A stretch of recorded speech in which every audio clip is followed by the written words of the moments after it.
Olá, eu sou Jorge Folena e, juntamente com Beth Costa, estaremos apresentando Soberania em Debate, que é um programa do movimento SOS Brasil Soberano, dos sindicatos e engenheiros no estado do Rio de Janeiro. Hoje nós vamos tratar da Lava Jato, mais uma vez, mas a necessidade que nós sentimos de, num futuro próximo, fazermos uma CPI da Lava Jato, para saber todos os males que ela causou ao país, sob o aspecto político, sob o aspecto econômico, a destruição da soberania e impediu o processo de desenvolvimento e acabou gerando a farsa que é o governo de Jair Bolsonaro. Beth, quem vai nos ajudar hoje a enfrentar esse tema importantíssimo? Olá, Cacai, já está aqui conosco, aqui no vídeo, para todos os que nos acompanham. Muito obrigada por você ter atendido o nosso convite para um assunto importante, interessante, que a gente volta a tratar aqui no programa. Então, vou fazer uma pequena apresentação, porque o currículo do Cacai é extenso, é um currículo invejável, mas ele é advogado, criminalista, mineiro, graduado pela Universidade de Brasília e com uma larga experiência na defesa do direito de defesa e na defesa dos direitos da pessoa humana. Ele é colaborador da OAB, Seção Distrito Federal, e do Conselho Federal da Ordem. Na defesa dos direitos da pessoa humana, ele já ocupou a secretaria relativa ao tema no Ministério da Justiça na época da Constituinte, em 86, 87.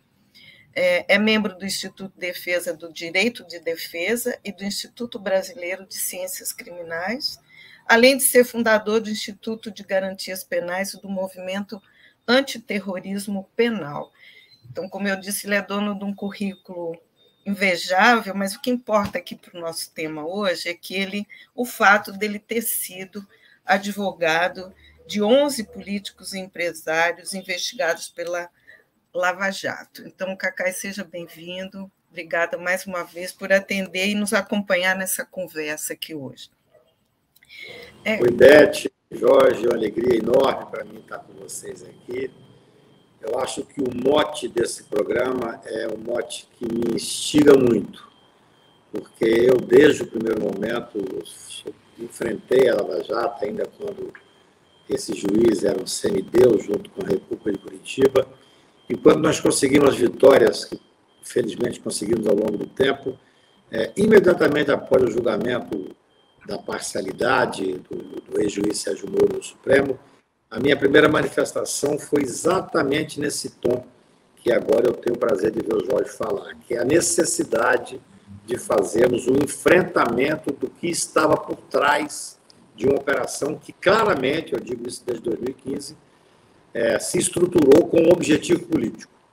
Em 2015, quando ainda a operação era a mais poderosa do Brasil, eu me lembro que escrevi um artigo na Folha de São Paulo, Que País Queremos?, onde eu dizia que todos nós queremos o combate à corrupção, mas que nós queremos o combate dentro dos limites constitucionais.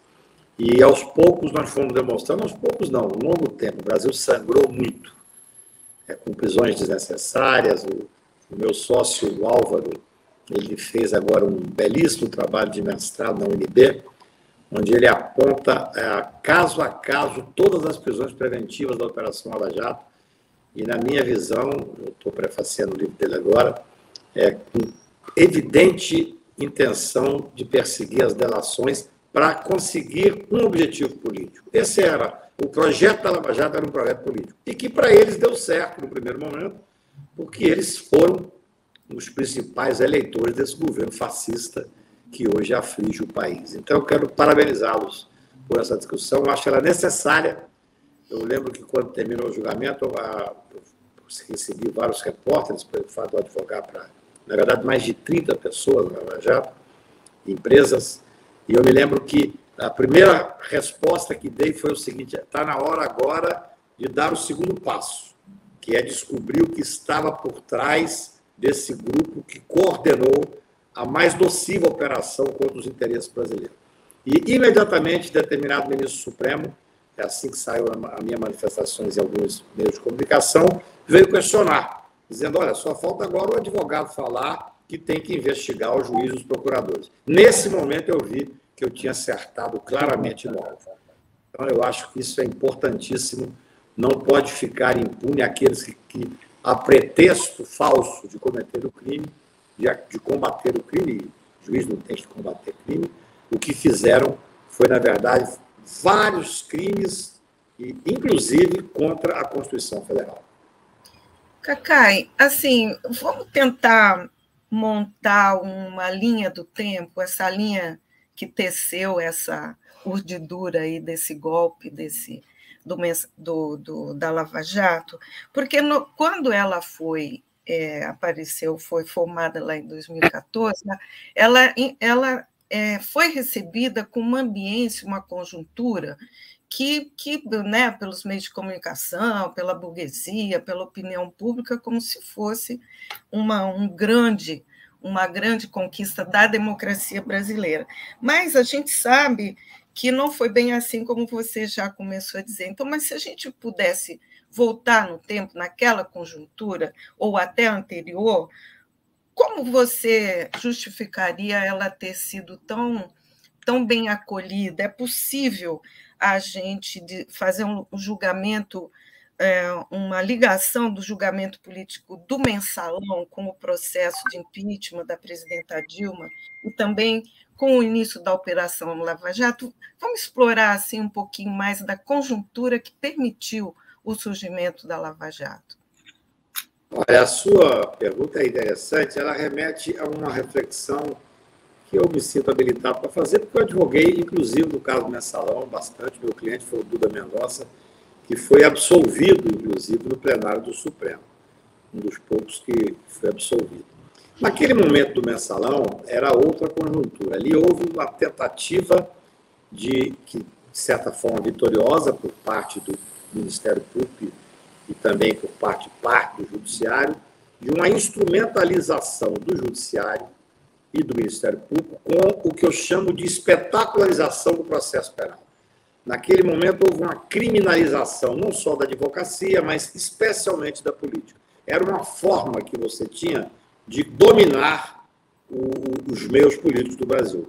O Mensalão, com aquela transmissão ao vivo, o presidente, à época do Supremo Joaquim, chegou a retirar as sessões de terça-feira, onde se julgava habeas corpus, para poder, e aí não tinha transmissão ao vivo, para poder ficar a maior parte do tempo possível no ar. Era um espetáculo, um triste espetáculo. Foi naquele momento que houve essa popularização dos ministros do Supremo Tribunal Federal. Naquela época já ninguém conhecia quem eram os 11 ministros, os 11 julgadores da seleção brasileira, mas sabiam de cor o nome dos ministros supremos. E para isso foram vários fatores que contribuíram. Inclusive, eu sou um crítico desde o primeiro dia, a TV Justiça. A TV Justiça, ela pode ser muito interessante para discutir a questão afetiva, a questão da terra, questões que as pessoas têm interesse em saber e participar, mas nunca o processo penal. O processo penal é fato e esse televisionamento é um pré-julgamento sem previsão legal. Por exemplo, eu ganhei, como advogado, o caso do Duda Mendonça no plenário do Supremo Mensalão. No entanto, ele teve que abrir empresa fora do Brasil, porque ele falou, Cacai, no imaginário popular, eu fui condenado.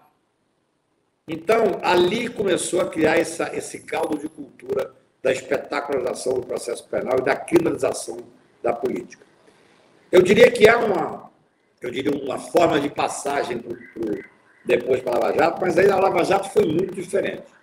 A Lava Jato, eu participei desde o primeiro momento. No primeiro momento, 14 de março de 2014, eu fui chamado numa primeira prisão que teve em Brasília, num posto de gasolina, por isso que se chama Lava Jato, a operação, as pessoas às vezes não sabem disso.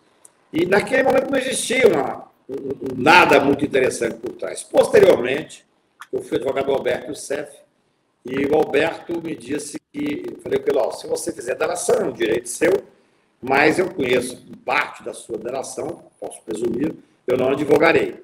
E eu estava até em Paris, quando recebi a notícia de que eu tinha entrado com habeas corpus, com uma tese muito interessante no STJ, e os procuradores, ao lerem a tese, exigiram dele que ele desistisse daquele habeas corpus. Eu achei um escândalo, um escárnio, exigir que alguém desista de um instrumento que pode dar a liberdade. Aí eu comecei a sentir que existia alguma coisa por trás. Saí numa petição muito vigorosa, inclusive, que fiz, e comecei a observar aquela capilaridade que começou a haver na Lava Jato. Eu tenho que reconhecer, Beth e Jorge, que naquele primeiro momento, quando, por exemplo, um diretor da Petrobras se voluntariou e entregou mais de 100 milhões de dólares, aquilo chamou a atenção de todos nós. Demonstrou que existia um núcleo podre dentro daquela instituição, que não tinha nada a ver com a política necessariamente, e muito menos com essa estrutura política federal. Me lembro, nós fizemos parte de um filme agora, um filme da Guta, que merece ser visto, que é Amigo Secreto. O Moro, ao fazer o interrogatório do Lula, ele é muito frágil intelectualmente, ele é um indigente intelectual. E o Lula é um homem brilhante. Eu não sou petista necessariamente, nunca tive filiação partidária, mas ele é absolutamente brilhante. Ele começa a perguntar, o Moro pergunta, mas você foi quem indicou o diretor da Petrobras, você não sabe nada disso? Quer dizer, então foi criado um ambiente para poder criminalizar aqueles que eles queriam criminalizar, porque era um projeto de poder. Se nós não olharmos a Lava Jato sob o prisma que eu, em 2015, comecei a correr o Brasil, eu fazia 2, 3 debates por mês no Brasil inteiro, numa época que ninguém quase criticava a Lava Jato. Se nós não olharmos sob o prisma da tentativa de instrumentalizar o Judiciário e o Ministério Público como projeto de poder, nós não vamos conseguir entender a profundidade de onde esse grupo chegou. E aí, aos poucos, fomos vendo os apoios de outros países, especialmente de grupos americanos, fomos vendo o apoio da grande mídia, o apoio de parte do empresariado, até que começou a bater no lombo deles. Então, era uma estratégia muito bem montada. Felizmente, sob um aspecto, esse Moro, repito, que é um indigente intelectual, no meu ponto de vista, ele jamais almejou o Supremo. As pessoas que o conhecem, que conhecem a Operação Lava Jato, sabem que ele não teria condição de sentar no plenário do Supremo com uma TV de justiça aberta para discutir com o Lewandowski, com o ministro Gilmar. Ele não tem nenhuma condição. Ele tinha um projeto de poder que, para ele, naquele momento, viabilizou, porque ele tirou o Lula e ainda com a toga nos ombros. Ele mercadejou com a toga, porque ainda juiz ele aceitou ser ministro do Bolsonaro, que ele tinha sido o eleitor. Isso aí, para um menino de estudante de direito, de primeiro ano de direito, sabe que isso é corrupção. Ele corrompeu o sistema de justiça, porque ele, ainda com a toga nos ombros, aceitou ser ministro do governo que ele elegeu. E deu certo para eles. Nós temos que pensar sobre esse aspecto. A história tem que ser vista sob uma forma de melhorar o futuro, mas também tem que ser retrospectivamente. Ele ocupou o Ministério da Justiça com um poder enorme no início do governo, junto com o seu cúmplice, junto com o presidente da República. Ele abriu mais de 100 inquéritos sobre o julgo da Lei de Segurança Nacional para perseguir jornalistas, intelectuais, estudantes, inimigos, entre aspas, desse governo fascista que se instalava no Brasil. E depois saiu por uma briga de quadrilha, não foi nenhuma questão ideológica, não foi nada disso. Então, tem pontos gravíssimos que ainda não estão devidamente explicados, como essas 2 fundações que, felizmente, o ministro Alexandre conseguiu bloquear, que nós teríamos um partido político do Moro e da República de Curitiba que já nasceria com a coordenação de alguns bilhões. Depois, é importante ver que eles falam, mas nós conseguimos repatriar com as delações 14, 15 bilhões. Há estudos sérios que demonstram que o Brasil perdeu quase 300 bilhões por causa dessa ação nefasta desse grupo.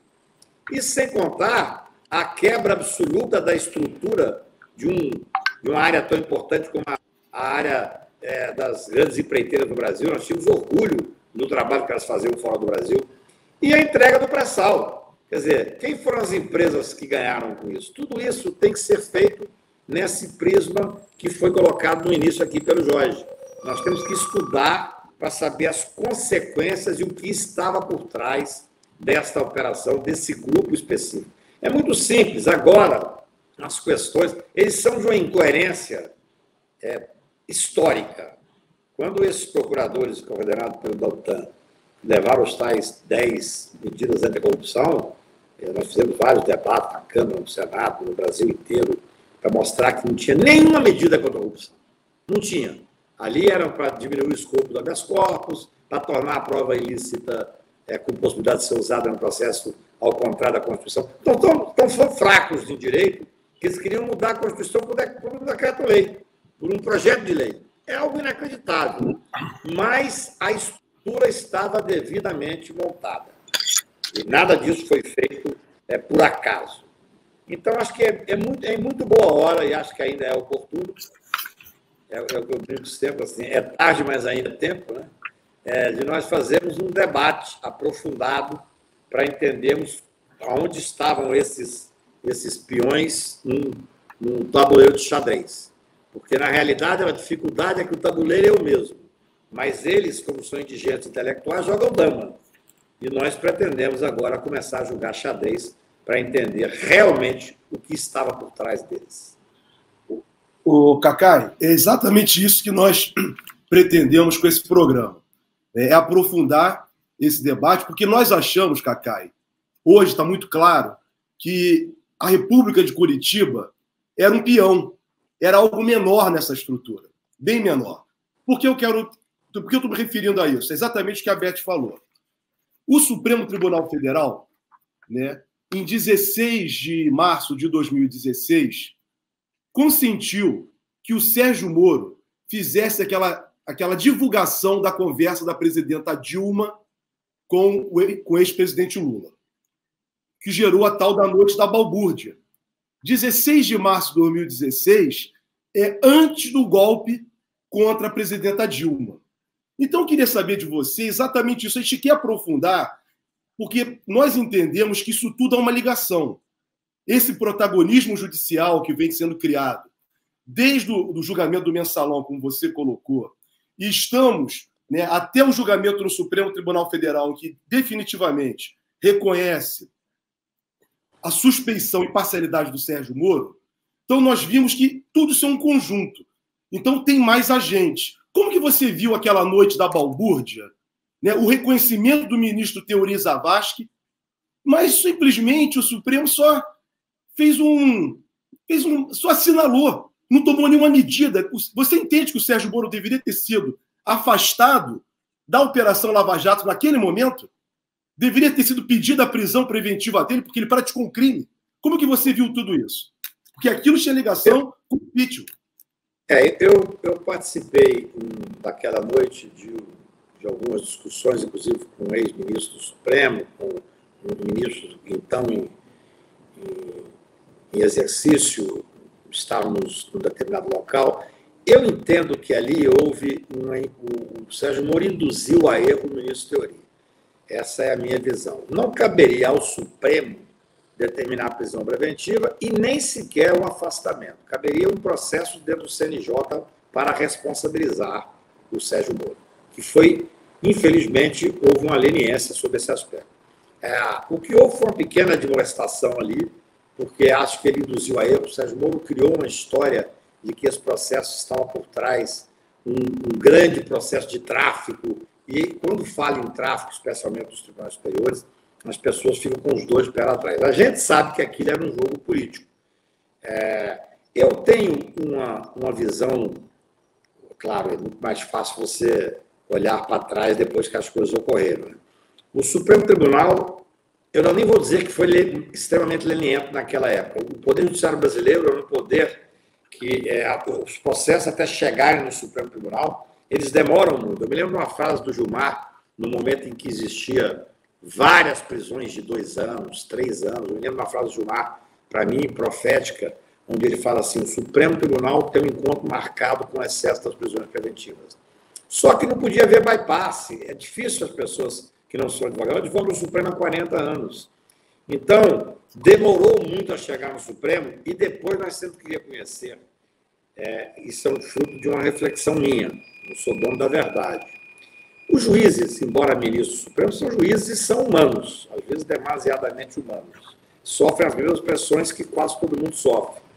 E nós tínhamos uma massificação dessa operação. O Sérgio Moro é um herói nacional. Quando ele saiu da 13ª Vara para assumir o Ministério da Justiça, Eu dei uma entrevista para o UOL naquele dia, que o UOL deu uma página inteira, o título era Moro era um fim melancólico. Eu recebi telefonema de 5, 6 ministros do Supremo, ministro do STJ, falaram, cara, você está fora do contexto. Eu falei, não, eu sei o que eu estou pensando, pode não ser agora, mas nós vamos desnudar essas pessoas que estão instrumentalizando o judiciário. Naquele momento não era fácil, nós éramos solitários nessa defesa. Essa é a realidade. E acho que o Supremo, aos poucos, foi tendo condição de fazer um enfrentamento técnico, mas aí também com viés, não político-partidário, mas um viés de necessidade de manter a Constituição. O julgamento que, segundo os amigos do Moro, que mais o baqueou foi exatamente o processo que eu entrei. Eu fui o primeiro autor da ação direta de constitucionalidade da presunção de inocência, que nós conseguimos ganhar por 6-5 no Supremo. Era uma guerra. Não era fácil, não. A mídia inteira. Eu me lembro que quando eu entrei, o Lula não era sequer ainda processado, mas a mídia colou a minha imagem, a imagem do Lula, pelo fato de eu advoguei para 4 presidentes da República, para mais de 80 governadores, vários senadores, dizendo que eu tinha feito aquilo para poder beneficiar o Lula. Vejam bem, sendo que, na verdade, o que me fez entrar com aquele processo, primeiro, para cumprir uma regra constitucional para mim muito clara, depois a angústia que eu tenho no sistema penitenciário brasileiro. Mas a imprensa dava como se eu fosse advogado necessariamente do Lula. Só veio a melhorar um pouco a nossa visão para o grande público quando a Defensoria Pública virou amicus curiae. A Defensoria Pública, evidentemente, todos sabem, tem como cliente único e preferencial os negros, os pobres, os invisíveis desse grande país. Então, a guerra é muito complexa. Tudo tem ligação. Começou lá com a criminalização do mensalão, mas é diferente.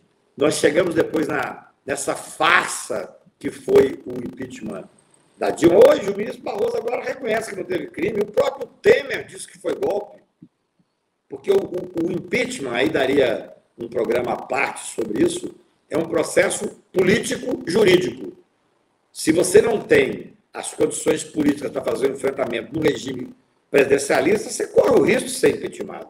Você viu? O Bolsonaro, ele só não sofreu impeachment, eu fui autor daquele chamado impeachment, o grande processo de impeachment. Na verdade, nós compilamos 129 pedidos de impeachment que estavam represados com o presidente da Câmara e fizemos um super pedido de impeachment, mas nós sabíamos que sairia. Por quê? Porque os poderes imperiais contidos na presidência da Câmara faz com que sequer o processo seja levado. É um jogo político muito pesado. E agora eu vou te fazer uma reflexão para você, Jorge, para você, Beth, da importância do Supremo Tribunal nos últimos tempos do Brasil.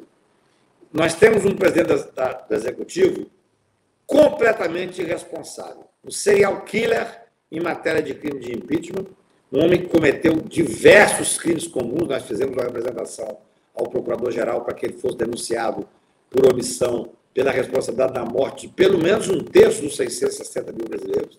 Não andou. Ele também tem os poderes do Procurador-Geral da República. E aí, há uma reflexão necessária de ser feita.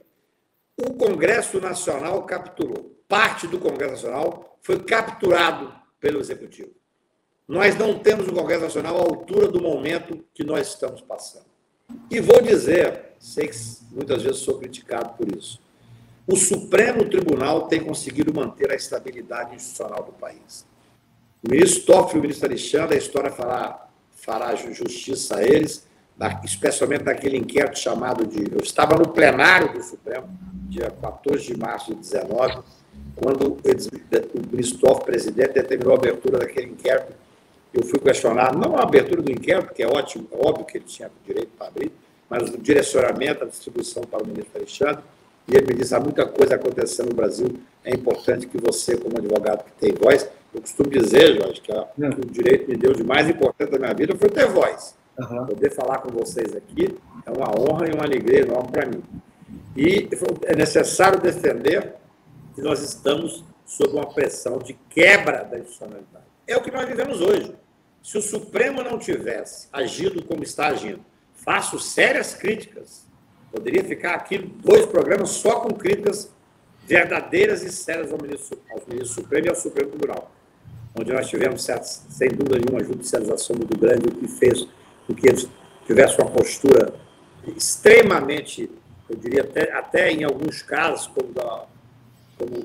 algumas questões que estão fora do nosso escopo aqui, mas eles chegaram a legislar, mas, na realidade, dentro especificamente da Lava Jato, e com as consequências da Lava Jato, com essa espetacularização do processo penal e com esse presidente irresponsável, insano, que só não deu o golpe efetivo porque não tem condições para tal, não tem prestígio para tal nas Forças Armadas, mas que questionou, que tentou desestabilizar os poderes, foi o Supremo Tribunal que fez, no meu ponto de vista, e claro que isso não é uma coisa fácil, é uma coisa que merece reflexão e debate, mas que fez com que nós continuássemos a seguir uma trilha da institucionalidade que eu espero desemboque no dia 2 de outubro de vez para a gente sair desse momento trágico qual passamos. Obrigada, Cacá. Esse assunto se nós entrarmos aí no debate sobre o papel do Supremo, é bastante interessante, inclusive na reviravolta em relação à própria Operação Lava Jato, né? Quando, em junho de 2019, saíram aquela série de reportagens do Intercept, né, que foi chamada de Vaza Jato, né, o trabalho de um hacker, até que entrou nesse grupo, que é o nome de Zap, que é o nome do filme que é o Amigo Secreto,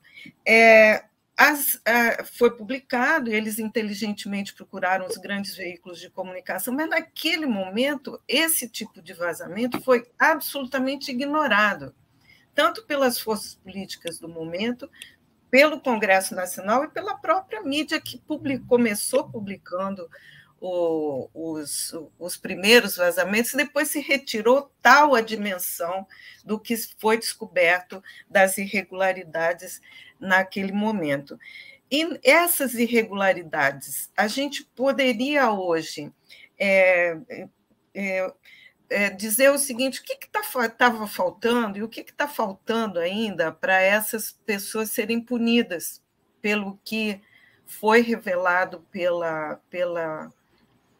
por essa série de reportagens e por tudo que aconteceu depois. O que está faltando? Você já falou um pouco sobre a responsabilidade do Moro, um conluio ali dentro do judiciário. O que deveria ter acontecido, o que ainda pode acontecer no judiciário para punir exatamente essas pessoas que estão envolvidas? Eu sei que agora, no final de junho, o Dallagnol foi condenado, né? Ele está sendo investigado pelo Tribunal de Contas pelos custos realizados durante a Operação Lava Jato, beneficiamento, né, como você falou, dos fundos da Fundação, mas o que ainda falta ao judiciário brasileiro para punir aquilo que já está comprovado pelos fatos, né? Pela realidade? O Poder Judiciário é um poder inerte, ele só age se provocado. Essa é a estrutura que nós temos no sistema de justiça no Brasil. Por exemplo, nós vemos o presidente da República cometer crimes a rodo, os mais diversos crimes comuns que deveriam ter sido levados ao plenário do Supremo. Mas, como o Procurador-Geral da República é o dominus litis, só ele pode apresentar a denúncia, nesse momento pré-processual ele é mais poderoso do que os 11 ministros do Supremo juntos. Os 11 ministros do Supremo não podem se reunir na quarta-feira e falar: vamos abrir um processo contra o Presidente da República, tem que ter uma denúncia. E depois, eu brinco muito que a gente tem que ter, para manter a institucionalidade, para manter o Estado Democrático de Direito, nós temos que ter uma irritante coerência constitucional. Esses procuradores da República, quando propuseram, por exemplo, o uso da prova ilícita, que há uma proibição constitucional do uso da prova ilícita, evidentemente, para um processo que se pretenda democrático. Se tivesse passado aquilo que nós os derrotamos fragorosamente, o produto desse santo hacker que hackeou os procuradores, eu faço parte do grupo Prerrogativo, um grupo que tomou importância grande, recente no Brasil, e nós discutimos isso muitas vezes. A gente tinha live todo sábado, várias pessoas para discutir, porque o produto do hacker embora evidentemente serviu para mostrar ao Brasil aquilo que nós dizíamos, aquilo que eu sabia, e sabia por diversas fontes, começou a ser evidenciado. Eu sabia porque eu não trabalhei com delação, mas eu tinha um cliente que falava vários, que falava, Cacá, infelizmente, eu vou ter que deixar você, porque os procuradores exigem que seja outro advogado e não você, porque você os enfrenta tecnicamente nos tribunais. E, claro, eu sabia nitidamente que tudo isso que o hacker, esse santo hacker, conseguiu desvendar, só que tem uma discussão sobre como usar essa. O ministro, se você for ver esse filme Amigo Secreto, tem uma discussão entre o ministro Lewandowski e o ministro Barroso. Lewandowski, por sinal, eu devo sempre homenageá-lo pelo que ele representou durante a pandemia. Ele foi o ministro da Justiça, o ministro da Saúde de fato no Brasil. Nós tínhamos um ministro da Saúde, um general que não sabia o que era SUS. Lewandowski, através de, por isso que eu digo a importância do Supremo, de várias decisões, fez com que nós avançássemos no combate à pandemia. Mas lá há um questionamento do ministro Barroso sobre o Lewandowski, dizendo, mas achei que o senhor fosse garantista, o senhor quer fazer valer esse produto do hacker? E o Lewandowski responde com muita classe e com muita consciência jurídica, dizendo, não, esses diálogos, eles foram periciados pela Polícia Federal no momento em que foram processar os hackers. Mas mais do que isso, Beth, olha só, olha a incoerência. Quando o Moro vazou ilegalmente, irresponsavelmente e criminosamente as conversas da presidente Dilma, e foi questionado, já foi colocado aqui de forma não a contendo, mas nós sabemos que ali existia um momento muito tenso por trás, qual foi a resposta desse cidadão, que é um indigente intelectual? Não, vocês se prendem à forma, eu quero conteúdo, vamos ao conteúdo, a forma que foi vazado não interessa. Bem, agora quando aparece o hacker expondo os vários crimes que esse cidadão cometeu, de obstrução de justiça, dentre outros, ele fala, não, eu não vou questionar porque foi através de um hacker. Aí passa a não interessar o conteúdo. Da mesma forma, a prova ilícita. Quando abriram um inquérito contra os procuradores da República no STJ, qual foi o argumento deles? Essa prova é ilícita, aquilo que eles questionavam dos advogados. Por que num dos vários processos que esse Loyol respondia, ele tentava levar para a prescrição, sendo que ele sempre dizia que nós, advogados, eram desleais por usar um instituto que tem previsão legal e eu tenho que fazer sempre o uso mais amplo possível do devido processo legal e da defesa dos meus clientes. Então, é um grupo que está acuado. Eu vou dizer uma coisa, se você for ver o Amigo Secreto, tem um momento que demonstra a importância do hackers, são vários, mas tem um específico. Na questão da parcialidade, a ministra Carmen Lúcia, que eu tenho profunda admiração por ela tinha votado contrário à parcialidade no primeiro momento, por uma série de questões que não cabe analisar aqui. Quando houve o vazamento e que veio às claras que esse grupo, esse bando de Curitiba, tinha grampeado por 30 dias um escritório de advocacia, quando você grampeia o escritório de advocacia, primeiro está cometendo um crime. Depois você grampeia todos os clientes que estão naquele escritório, é de uma gravidade incrível. E você grampeia também e fica sabendo qual é, tem possibilidade de saber qual é a estratégia de defesa, é de uma covardia, há uma certa incredulidade que eles tenham chegado a tantos absurdos. É muito interessante, quando o Luiz Gilmar está votando, nós que somos advogados, eu especialmente que acompanhei esse caso para e passo, senti essa diferença. Eu me lembro que eu estava vendo o julgamento, quando ele fala da gravação do escritório de advocacia por 30 dias, a ministra Carmen fala, você escuta a voz dela, isso é gravíssimo. Naquele momento, eu comentei com os meus colegas, a ministra Carmen Lúcia vai voltar pela parcialidade. Então, foi necessário, num processo com essa dimensão, imagina prender um cidadão sem culpa formada, um ex-presidente da República, um homem que mudou o país por 580 dias, e o Lula só foi solto, ele não foi solto pela questão da parcialidade, ele foi solto por causa das nossas ADCs. A ADC que eu entrei lá, a 43, e depois que o PCdoB entrou e a OAB entrou, foi que deu condições de afastar esse absurdo que estava acontecendo no Brasil, que é a prisão contra uma determinação constitucional, e ele foi solto por causa disso. Ele e tantos outros, José Disseu e tantos outros. Então, é uma questão grave.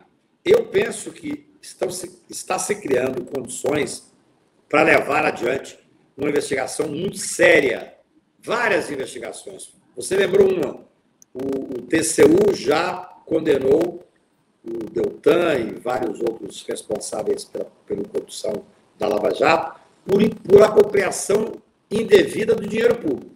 Isso é uma das questões que está sendo levada agora. Tem várias outras investigações, as mais diversas.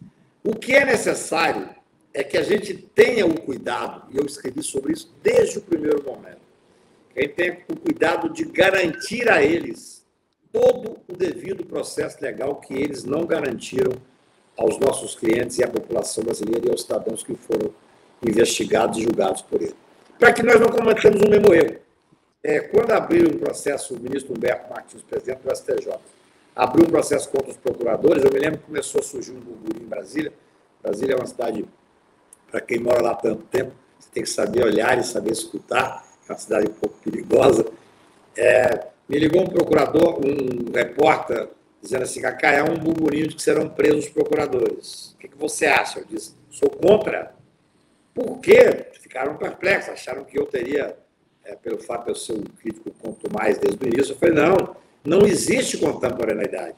A contemporaneidade é uma das questões que nós colocamos.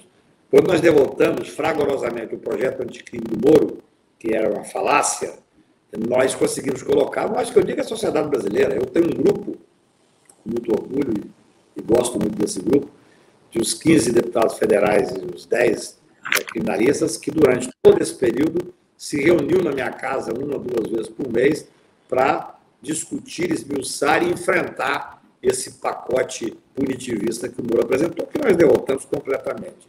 E uma das questões era exatamente essa, a questão da contemporaneidade. Quer dizer, não tem por que prender o procurador da República por erros, falhas, crimes cometidos no início da operação, há 3, 4 anos atrás. Tem que investigar.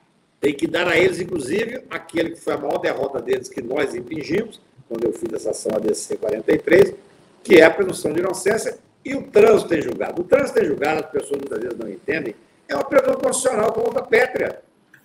Às vezes eu estava debatendo isso fora do Brasil, e um professor disse, mas isso não tem no país tal. Eu falei, eu não sou obrigado a cumprir a Constituição do país tal. Eu cumpro a Constituição do meu país. Então, nós temos que ter coerência constitucional. Penso que está lento. Acho que nós tínhamos que ter aprofundado. Porque o Brasil é tão complexo. No momento em que nós conseguimos vencer a Lava Jato, que desnudou a quantidade de crimes que Moro fez coordenando aqueles procuradores, nós julgávamos que imediatamente teríamos que sair Brasil afora fazendo debates para poder levá-los a serem responsabilizados. Só que hoje, infelizmente, é muito mais urgente e mais grave enfrentar as consequências do fascismo do presidente Bolsonaro. Nós não temos tempo fácil, entendeu? Quer dizer, é claro que é importante que a gente aprofunde e leve essas pessoas a pagarem pelo que fizeram, não só pelo que fizeram a nível individual com cada cidadão, cada família que eles destruíram, mas o que fizeram com o sistema de justiça brasileiro, fizeram com as empresas brasileiras, a quantidade de desemprego que esse grupo fez, tudo por um projeto de poder. Isso eu digo isso desde 2015. Mas só que nesse momento, pelo menos a minha força, eu escrevo 2, 3 artigos por semana, eu participo de debates, a minha força está toda centrada em derrubar o fascismo, em derrotar no primeiro turno esse presidente Bolsonaro. Então, nós não temos tido muito tempo de nos dedicar a uma causa tão importante como aprofundar a responsabilização desses responsáveis pela quebra da confiança no sistema de justiça brasileiro. Cacá, antes de passar para o Folena, tem uma pergunta aqui da nossa equipe, que é o seguinte: o que quer dizer uma ADC, que você dá a sigla para as pessoas entenderem o que é uma ADC? É uma ação direta de constitucionalidade. É uma ação que é apresentada junto ao Supremo Tribunal Federal. Até tem uma coisa interessante, que quando eu pensei nessa ADC, junto comigo, com a Demar, com o Cláudio, nós precisávamos de ter um partido que tivesse legitimidade para entrar. E eu não queria pegar um partido grande para não parecer que aquilo era para beneficiar algum político. Então, nós conversamos com um partido que tinha só 3 deputados e que não tinha nenhum processado. Um partido pequeno, PEN. E entramos com ele.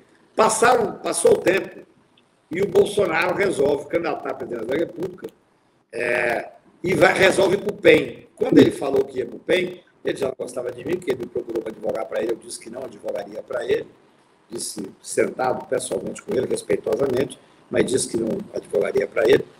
Ele exige que eu fosse destituído da ação que eu entrei. E o presidente do PEN me ligou muito constrangido e falou, vou ter que desistir da ação. Eu falei, vocês realmente não entendem nada. Me destituir vocês podem.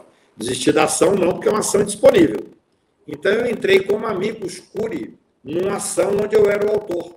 Amicus curiae é o amigo da corte. Eu peguei o Instituto de Garantias Penais, tanto é que eu falei isso da Tribuna do Supremo. Falei, eu fui destituído pela primeira vez em 40 anos de advocacia pelo Bolsonaro. Isso, penso, demonstra que eu estou do lado certo, né? Mas é uma ação direta de constitucionalidade. Tá bem. O Cacai, vamos voltar aqui. Nós estamos exatamente falando da Lava Jato, mas o nosso objetivo é tentar, né, criar aqui, imaginar como poderá ser uma CPI da Lava Jato. Ou seja, para nós aqui, volto a repetir, não é apenas a República de Curitiba. Nós acreditamos que tem mais gente nisso. Por que eu estou colocando? Eu quero ser bem direto, específico. No julgamento do habeas corpus do presidente Lula, quando ele estava preso, para garantir a presunção de inocência, teve aquele Twitter, famoso Twitter, do comandante do Exército, à época, general Vilas Boas, que ele mesmo reconhece que ele fez, declarou isso num livro, e disse que não foi só ele. Ele e todo o alto comando do Exército, fazendo uma pressão indevida no Supremo Tribunal Federal. Como você viu a atuação dos militares nesse caso da Lava Jato? Porque esse julgamento, tirou o presidente Lula da vitória provável que ele teria em 2018 e possibilitou a vitória da farsa, que é Jair Bolsonaro. Como você viu essa atuação dos militares? Olha, o Brasil, naquele momento histórico que nós fizemos a anistia, acho que houve um erro de não ter feito o enfrentamento e a responsabilização daqueles que fizeram o terror naquele momento. Os militares tinham que ter sido responsabilizados, a ponto de você ter um homem medíocre, um homem que cultua a morte, um homem que faz apologia da tortura, no julgamento do impeachment da Dilma, esse capitão que hoje preside o Brasil, fez uma exaltação ao capitão, ao Ustra, que foi o torturador da Dilma, e não foi admoestado, não teve um processo criminal do Conselho de Ética contra ele. Então, eu acho que o nosso erro vem daí. O Brasil não foi passado a limpo, né? Por que existe nos outros países um certo conforto para que as coisas continuem? Não. Se você comete uma série de atrocidades, responsabilização por mortes, responsabilização por desaparecimentos, e de repente você vem numa tentativa de apaziguar, como se o brasileiro fosse realmente um povo cordial, e não dá responsabilização para grupos específicos, isso vai ter consequências no futuro. No entanto, eu acho que agora já não se pode retroagir. Nós vivemos um momento de instabilidade institucional grave. Você veja bem, o Jair Bolsonaro, ele tentou várias vezes dar o golpe. Acho que eu sempre digo que nós temos um golpe em curso permanente. Não é um golpe, você não vai ligar a televisão, vai ter um general de óculos escuros lendo o AI-5 na televisão com 2 tanques da rua, não é isso. O golpe se dá com o enfraquecimento das instituições. Esse Bolsonaro conseguiu cooptar, inclusive juristas que até então tinham respeito da comunidade jurídica, para dizer que o artigo 142 da Constituição previa, como se fossem as Forças Armadas, o tutor da nação. Não existe tutor da nação. Não existe golpe constitucional. O golpe é contra a Constituição. O golpe é contra a estabilidade democrática. Então, eu penso que existem nichos dentro das Forças Armadas que, se pudessem, sem dúvida nenhuma, teriam dado o passo definitivo para poder, assim como esse gravíssimo episódio a que você se refere, para poder manter aí uma ditadura de fato. A ditadura, nós vivemos, eu tenho muita dúvida quando vou discutir sobre democracia. Que democracia é essa? Nós temos 33 milhões de pessoas passando fome. Nós temos 158 milhões de pessoas em subsistência alimentar. Que democracia é essa? Essa democracia formal que nos permite estar aqui debatendo, provavelmente para pessoas que concordam com 90% do que a gente fala? Eu estava em Portugal no final do ano passado, quando fui convidado pela equipe do Lula para ir vê-lo receber um prêmio na Ciência em Paris. Ele fez um discurso lindo, dizendo que em 2012 o Brasil saiu do mapa da fome da ONU. E agora nós voltamos para o mapa da fome. Então, nós temos que ter uma preocupação de tentar enfrentar dentro do jogo, dentro das 4 linhas e dentro da Constituição, esse momento dramático pelo qual passamos. Porque eu entendo, a sua proposta de uma CPI para a Lava Jato, ela tem que ser tem que ter uma discussão muito grande, uma reflexão muito grande. Eu vou te dizer por quê. A CPI, todos nós sabemos, a Comissão Parlamentar de Inquérito, é criada dentro do Legislativo, vou dizer um pouco óbvio aqui só, segundo a Constituição, com poderes inerentes ao Poder Judiciário. Então, tem uma força muito grande. Se nós colocamos o Poder Judiciário para julgar uma decisão dentro do Poder Legislativo, para julgar uma questão que ocorreu dentro do Judiciário, nós podemos criar uma seríssima crise entre os poderes. Eu acho que a gente identificar quem são os responsáveis dentro do Ministério Público, dentro do Poder Judiciário, e levá-los a ser julgados no Poder Judiciário é essencial, e essa foi a sua primeira colocação. Se nós levamos isso para o âmbito de uma CPI, nós corremos o risco de começar a ter, e é quase inevitável que a CPI, eu já advoguei em várias, não há muito como controlar, você tem, como é televisionado durante o tempo inteiro, e com muito prestígio para aqueles que estão coordenando, há uma politização enorme necessária da CPI. E eu não gostaria de ver as discussões, várias delas eu discordo e enfrento e recorro e debato e escrevo, mas dentro do âmbito de uma normalidade democrática com respeito ao Poder Judiciário. Eu vou parecer um chato aqui, legalista, mas não estou sendo, não. É porque se nós levarmos algumas decisões para ser discutidas na CPI, você corre o risco de você ter um julgamento do crime de hermenêutica. Aquele cidadão que vai querer saber por que o juiz fundamentou ou o ministro fundamentou desta ou daquela forma. Por mais que eu discorde, eu vou te dizer uma coisa, eu gosto muito de contar essa história, mas quando eu fundei o Centro Acadêmico da UNB, eu fui para Brasília em 77, não tinha ainda na ditadura, o AI-5 vigindo, eu fundei o Centro Acadêmico de Direito, que não existia, e nós gostávamos, na época, a Constituição não era de 88, nós gostávamos de avançar em cima da Constituição e trazendo novos direitos, discussões, para depois, no julgamento da ADC 43, eu falar no plenário do Supremo que hoje cumprir a Constituição é que é um ato revolucionário.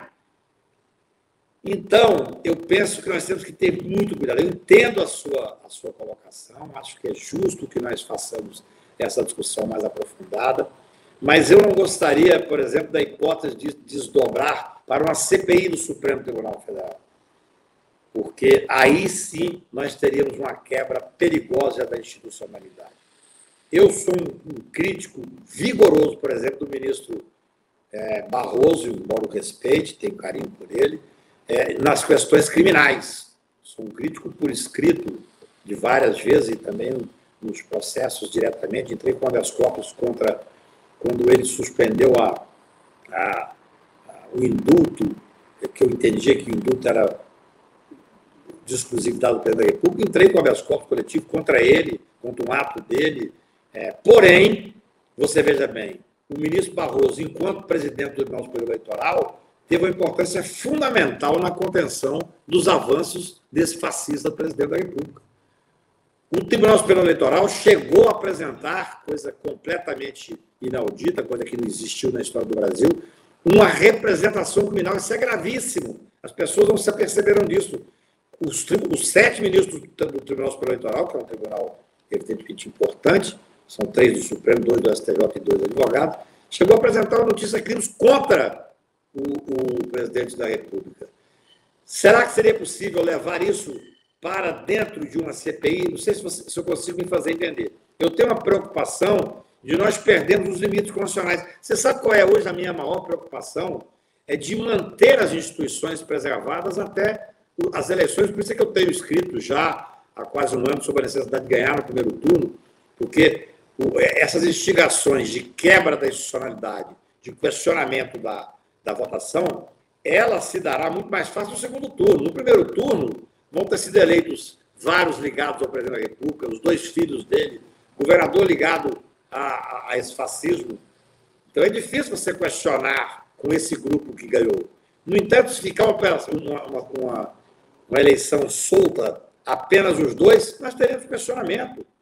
E hoje, preservar as instituições, o que esse presidente da República tenta diariamente instigar e tentar desestabilizar o país, preservar as instituições passou a ser muito importante. E eu entendo, num primeiro momento, eu nunca tinha visto essa colocação, quero te parabenizar por ela, eu vou refletir, que uma CPI da Lava Jato passaria por um viés de questionamento de decisões que, no meu ponto de vista, não seria o ideal para o país. Eu entendo que é necessário, sim, nós encontrarmos uma forma de investigar a serviço de quem estava o Moro, a serviço de quem estavam os procuradores. Por que eles simplesmente não fizeram um enfrentamento criminal preservando as grandes empresas brasileiras, optaram por quebrar? Por que eles liquidaram o setor petrolífero do Brasil? O pré-sal foi entregue para grupos que nós sabemos quais são. Então, tudo isso é de uma importância fundamental. Essa forma é que eu gostaria de refletir sobre ela.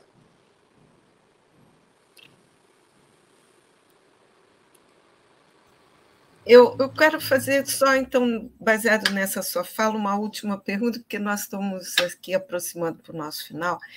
Assim, você colocou o seu pensamento em relação à CPI, e a pergunta é a seguinte: dentro desses limites legais constitucionais, é possível se levantar ou se acusar isso, incriminar, quer dizer, a gente tornar possível a responsabilização desses indivíduos que causaram esse estrago do país por fora de uma CPI, sem que devesse necessariamente ser instituída uma CPI para esse fim? 100% possível. 100% possível.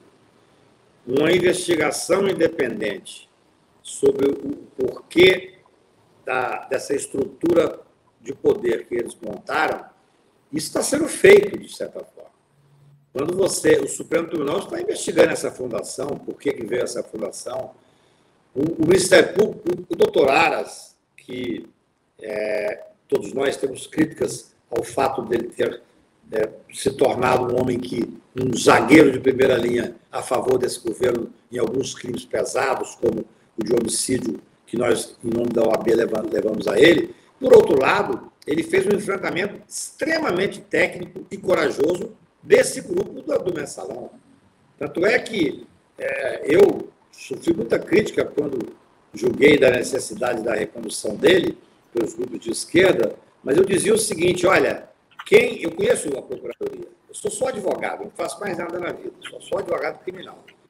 E eu sabia que quem ia ganhar lá, se ele não fosse reconduzido, era o grupo que ia voltar a Lava Jato.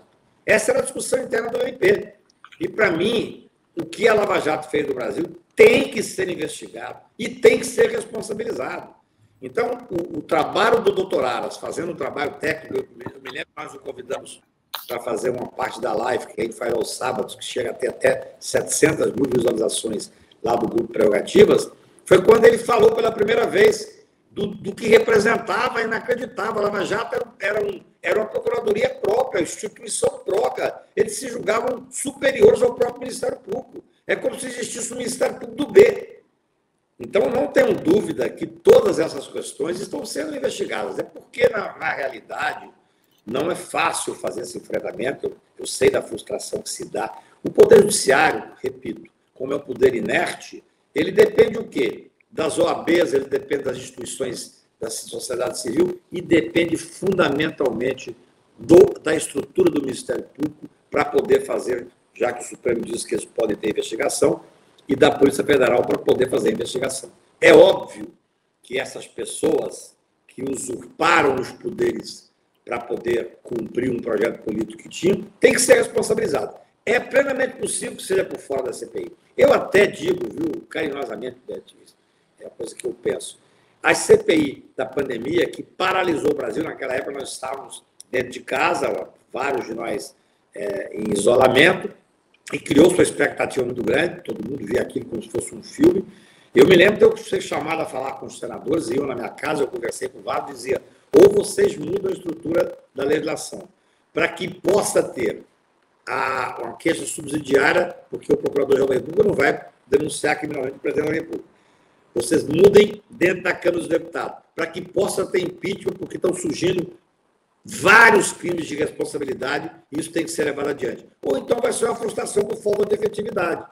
Eu pergunto para vocês, como reflexão, olha a frustração, sabendo que existe N crimes de responsabilidade, nós tivemos uma Presidente da República honesta, que por uma questão política foi impeachmentada, e, no entanto, nenhum processo de impeachment foi levado adiante. A CPI ela é muito interessante sob diversos aspectos. Nós temos que aprimorar os instrumentos dela. E acho que existe uma necessidade, mais do que nunca, com essa instigação às instituições que esse fascista desse presidente faz, especialmente contra o Congresso e contra o Supremo Tribunal Federal. O Congresso capturou. Boa parte dele foi capturada nós sabemos, pelas emendas, pela força que existe do presidente da República no sistema presidencialista, e o Supremo resiste, o Judiciário resiste. Uma CPI daria um risco enorme de quebra das instituições. Nós temos como fazer uma investigação séria, preservando os direitos constitucionais de todos e levá-los a serem responsabilidade pelos enormes e gravíssimos crimes que cometeram contra o Brasil e contra o sistema de justiça. Cacai, muito obrigado. O programa foi muito legal, você nos deu grandes explicações sobre esse tema da Lava Jato. Debatemos coisas que até então não têm sido debatidas sobre esse tema. Só quero te agradecer a tua disponibilidade aqui conosco. Gente, isso aqui é o Soberania em Debate, um programa do movimento SOS Brasil Soberano, dos sindicatos engenheiros no estado do Rio de Janeiro. Cacai, suas considerações finais aí para a gente. Eu quero primeiro agradecer a você, Jorge, a você, Beth, a hipótese de poder estar discutindo aqui num público muito diferenciado e dizer que eu penso que o momento agora é de nós unirmos forças para vencer o fascismo. A discussão da Lava Jato, a responsabilização desses agentes é importantíssima e pode ter certeza que eu não abandonarei. Mas, para que ela seja feita com algum tipo de efetividade, o país tem que resistir, o país tem que voltar a existir. Hoje nós vivemos sob o jugo do fascismo. Nós vivemos sob a possibilidade de quebra das instituições naquilo que eu chamo de um golpe permanente. Nós temos um golpe permanentemente em curso. Quando você quebra a instituição, você coopta o poder legislativo de uma forma que está sendo cooptado, você permanece tensionado de uma forma muito perigosa o Poder Judiciário, você começa a ver que nós estamos perto de uma quebra adicional. Vamos, em 2 de outubro, no primeiro turno, dar uma esperança no Brasil e aí nós teremos como voltar a fazer o enfrentamento necessário para colocar esses que foram responsáveis por todo o debacle, parte do sistema de justiça brasileiro, que é exatamente esse grupo liderado pelo ex-juiz, para que nós possamos responsabilizar. Muito obrigado pela oportunidade. Obrigado mais uma vez. Nós agradecemos, Cacai. Muito obrigada. Abraço grande.